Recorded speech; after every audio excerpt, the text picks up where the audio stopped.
ओम श्री लक्ष्मी नारायण जी नमः। सुख सागर दूसरा सकंद छठा अध्याय। ब्रह्मा जी का नारद जी से नारायण जी के विराट रूप का हल कहना।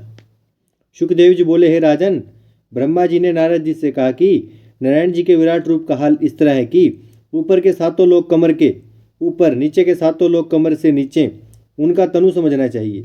अग्नि मुख, वृक्ष शरीर के रोम, दशों दिशाएं कान, समुद्र पेट, सूर्य आँख, पहाड़ तनु की हड्डी, नदियाँ शरीर की नसें, हवा श्वासा, इंद्रादिक देवताएं भुजाएं, अश्विनी कुमार नाक, सब सुगंध नाक का छेद, आकाश आँखों का गोलक, दिन रात पलक भांजना, जल पैर, जगत का स्वाद जिह्वा, यमराज दांत, माया हंसी, लज्जा ऊपर का होठ, लालच नीचे का होठ, धर्म छाती, अधर्म पीठ, मेघ घटा सिर के बाल, वर्षा का पानी वीर्य, उनके विराट रूप में समझना चाहिए।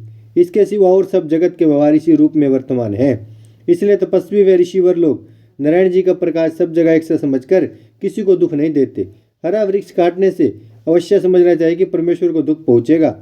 संसार में हानि लाभ यश अपयश दुख सुख परमेश्वर की इच्छा से होता है। संसार में हानि लाभ यश अपयश दुख सुख परमेश्वर की इच्छा से होता है। जो कुछ श्राद्धादिक में पितरों के नाम और यज्ञादिक में देवताओं के नाम पर संसारी जीव देते हैं, वह उसी परमेश्वर को पूजता है। जड़ और चैतन्य सब जीवों को उत्पन्न पालन व नाश करने वाले वही अविनाशी पुरुष हैं। उन पर कोई दूसरा मालिक नहीं है। हे नारद, जब मुझे संसार के रचने की आज्ञा मिली तब मैंने नारायण जी की दया व कृपा से दक्ष प्रजापति को उत्पन्न किया। उससे बहुत मनुष्य हुए।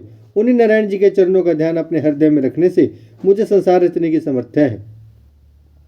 वही परमेश्वर आदि मध्य व अंत में सदा एक तरह रहता है। घटने और बढ़ने व पुराने होने से रहित है। कोई संसारी वस्तु उनके रूप से बाहर नहीं है और बुद्धि इतनी समर्थ्या नहीं रखती जो उनकी स्तुति कर सके। नारायण जी ने अपनी इच्छा से लीला करने और संसारी जीवों को भवसागर पार उतारने वास्ते मृत्यु लोक में 24 अवतार धारण किए हैं। मनुष्य को चाहिए कि सदा उन अवतारों की लीला की चर्चा करे और परमेश्वर के ध्यान में तथा उनके नाम का श्रवण करने में लीन रहे। तब उनका अंतकरण शुद्ध व पवित्र होकर उसमें परमेश्वर का प्रकाश चमके और आवागमन से छूटकर भवसागर पार उतर जाए। देखो, उन्हीं परमेश्वर का भजन व श्रवण करने के प्रताप से ऋषिवर लोग जो कुछ किसी को शाप या आशीर्वाद देते हैं वह बात उसी समय हो जाती है। ऋषिवर व महात्मा लोग मुझसे वेदादिक सीखकर संसार में प्रकट करते हैं। परमेश्वर के वरदान से मेरा वचन झूठा नहीं होता, मेरा मन पाप की तरफ नहीं जाता, मेरी इंद्रियां धर्म की चाहना नहीं करती। उसी परमेश्वर का ध्यान करने से ये 3 गुण मुझ में प्रकट हुए हैं। परमेश्वर के वरदान से मेरा वचन झूठा नहीं होता, मेरा मन पाप की तरफ नहीं जाता, मेरी इंद्रियां धर्म की चाहना नहीं करती।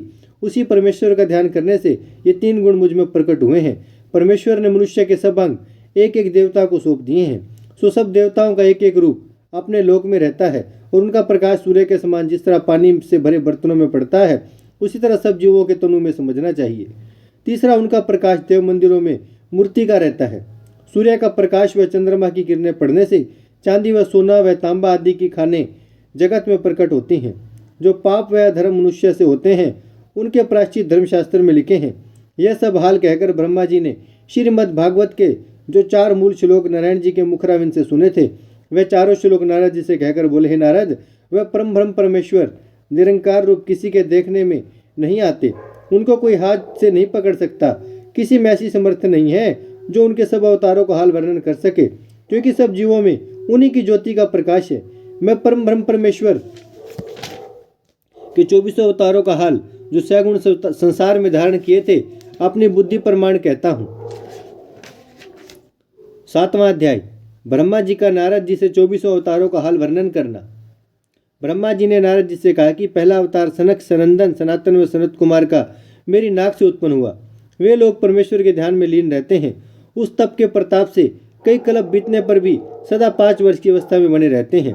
दूसरा अवतार महाराज जी का इसलिए धारण किया कि जब मुझे संसार रचने के वास्ते आज्ञा हुई तब मैंने नारायण जी की कृपा से कमल के पत्ते की पृथ्वी बनाई।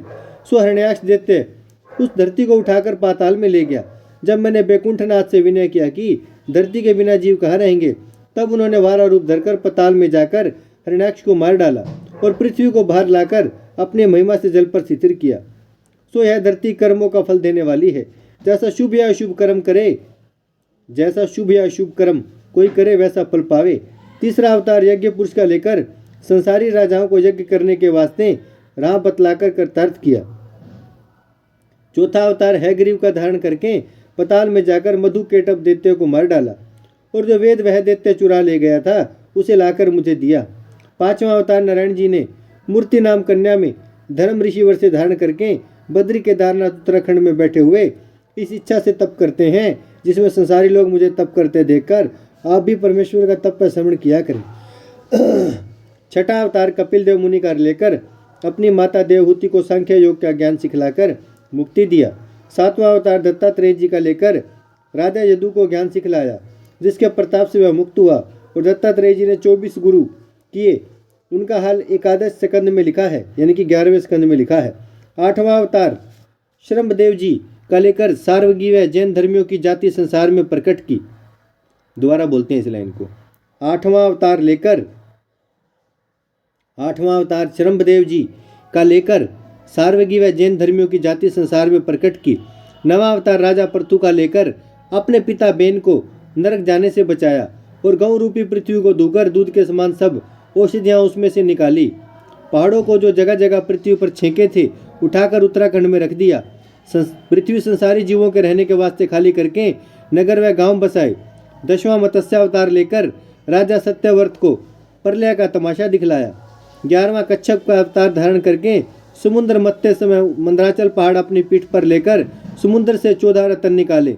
12वां अवतार धन्वंतरी वैद्य का लेकर रोगों का नाश करने के वास्ते समुद्र से औषधियां निकाली।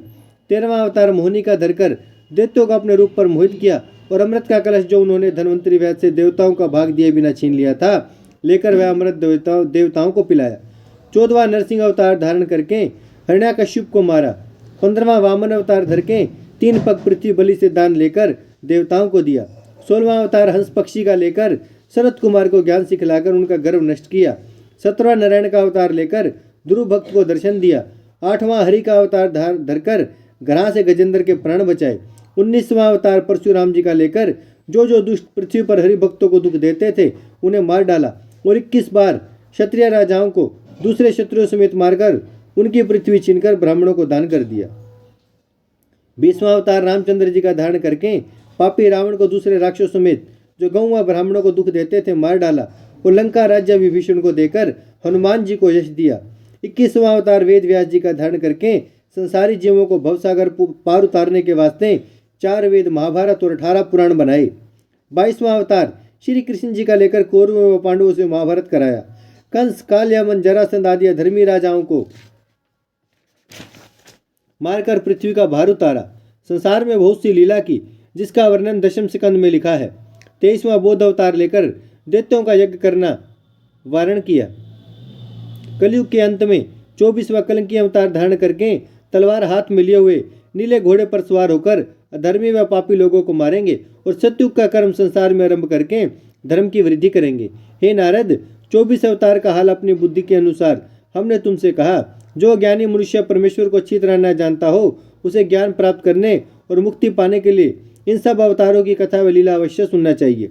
जो ज्ञानी मनुष्य सब जीवों में परमेश्वर का प्रकाश एक साथ देखता हो उसे ब्रह्म ज्ञानी जानकर जीवन मुक्त समझना उचित है। नारद, मैं ब्रह्मा संसार की रचना करता हूँ, विष्णु जी सब जीवों का पालन करते हैं और महादेव जी सबका नाश करते हैं। ये तीनों अवतार भी नारायण जी के हैं। वह सारा संसार परमेश्वर की माया से स्त्री, लड़के और द्रव्य रूप महाजाल में फंसा रहता है। जिस मनुष्य पर नारायण जी बड़ी कृपा करते हैं वह सत्संग करके इस माया जाल से छूट सकता है, नहीं तो संसार रूपी जाल से छूटना बहुत कठिन समझो। इस महाजाल से छूटने के वास्ते परम ब्रह्म परमेश्वर का भजन व उनके नाम का स्मरण और उनके अवतारों की लीला व कथा सुनने के सिवा दूसरा कुछ उपाय नहीं है। अवतारों की लीला चारों वर्णों को सुनना चाहिए। श्रीमद् भागवत के तत्व ज्ञान के 4 श्लोक जो हमने नारायण जी से सुने थे सो तुमसे कहे। उन्हीं परमेश्वर का भजन व श्रवण करने से तुम्हारे में भी सब गुण प्रकट होंगे। हे नारद, कई बार मेरे जैसे ब्रह्मा व तुम जैसे नारद संसार में उत्पन्न हो चुके हैं। इसका हाल परम ब्रह्म परमेश्वर के सिवा दूसरा कोई नहीं जानता। प्रत्येक कल्प में सब जीव अपने कर्मानुसार फिर जन्म पाते हैं।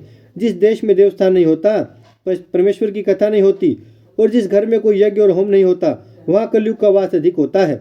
वहाँ के मनुष्य क्रोध, लोभ और अहंकार में भरे रहते हैं। यही क्रोधाधिक पाप की जड़ है और मनुष्यों से अनेक प्रकार के धर्म कराते हैं। परमेश्वर की माया को महादेव जी, दक्ष प्रजापति देवता, सनकादिक, भृंगु ऋषिवर, प्रहलाद, राजा बलि, अम्बरीश और प्राचीन महर्षि आदि थोड़ा सा जानते हैं।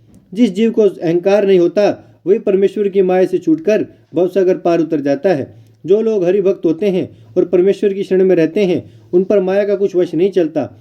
नारद जी नारायण जी का यह प्रताप ब्रह्मा जी से सुनकर बहुत प्रसन्न हुए और वीणा बजाते हुए परमेश्वर का गुण गाते हुए चले गए। ओम श्री लक्ष्मी नारायण जी नमः।